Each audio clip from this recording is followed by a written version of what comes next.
I'm Andrew Chapple, and I've come to talk to you again about what happened to me after I became a real Christian back in Bath in 1976.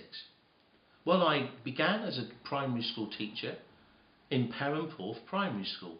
Even getting that job was an amazing way the Lord helped me.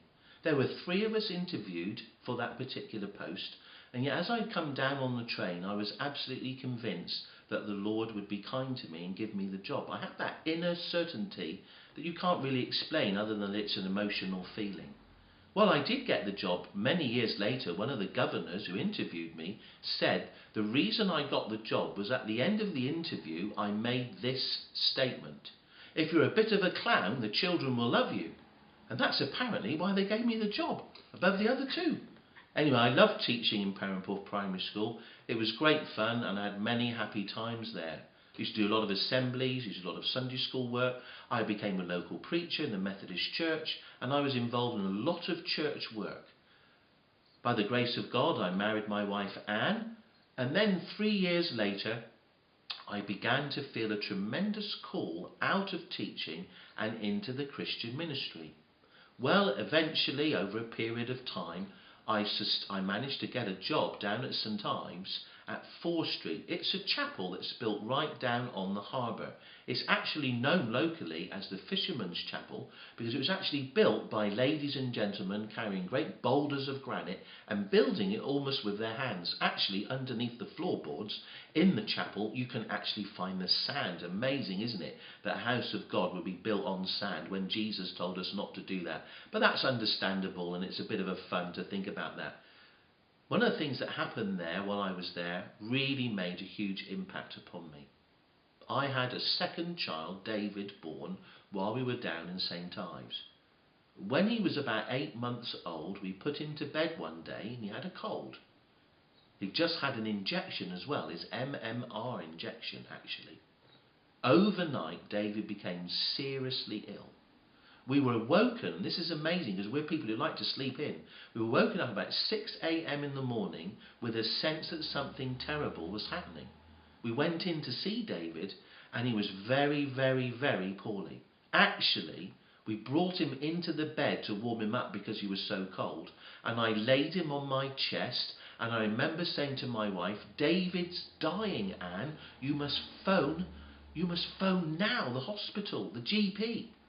Well, actually, someone came pretty quickly, and I think that the GP may have well saved David's life at that point because he gave him an injection of penicillin on the basis that he might have contracted meningitis. In fact, David had.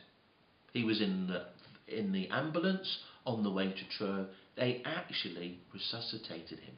I was coming along later because I had an older son that had to find someone to look after while I went into hospital. And believe it or not, as I'm driving along and going to Trelisk, I'm actually composing in my head what I'm going to say at David's funeral because I honestly thought he was going to die and may have already been dead by the time I got there.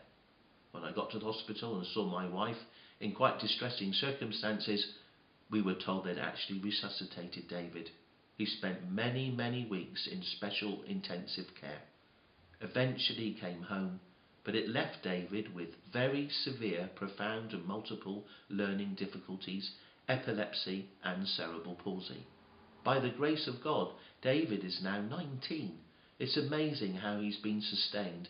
There have been many occasions when I wondered whether David would pull through various illnesses that he's had, but God has graciously kept him going all that time and given us tremendous help, loving kindness from church people. Christians have been praying for David for years. The church I'm in is very kind and helpful towards David. There are many, many ways in which God has provided all kinds of kindness and mercy. But it's tough, isn't it? You think about it. Your 19-year-old son, he can't walk, he can't talk. Everything has to be done for him. You're actually looking after someone who's 9 months old in their actual development, even though their body's 19 years. It's demanding, it's tough. There are days when it gets very hard. Well, how do you cope with all that, someone might say? Well, that's the whole point about being a Christian. You can't survive on your own strength. You've got to rely on the strength of the Lord Jesus sustaining you. One of the most important things that I want to say to you who are listening is that you've got to understand that you come to an end of yourself if you're a real Christian, and you learn to trust in God. You see, God made us to depend upon him.